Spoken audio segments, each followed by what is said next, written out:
Di ko alam. Isa ka rin ba sa kasabihang nandito ka, pero ba't di ako? Sa kadaming tao sa mundo, may isang taong nariyan sa'yo. Isang taong magpapasaya sa'yo.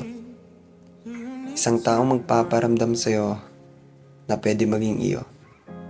Saya. Magtatagpo ang mga mata. Isang minutong nagkatitigan. Pero parang bumagal.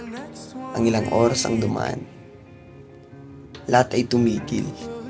Dahil di mo na namalayan na ikaw na palang natamaan. Saya. Alam ko kung bakit ang rami ng nasaktan. Ang dulas ng gripo na di mo na namalayan. Ba't siya nariyan dumating sa buhay mo? Dumating siya para maging masigla ang iyong buhay. Ang buhay mong lantang gulay.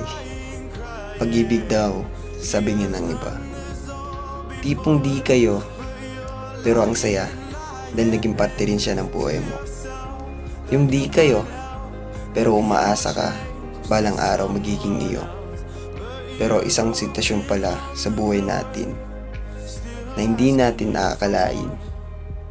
Magugulat ka na lang bigla. Di ikaw pala yung gusto. Nandito ako.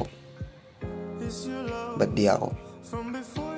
Kaya, ang damdamin natin, mabibigo pa rin ng dahil sa'yo.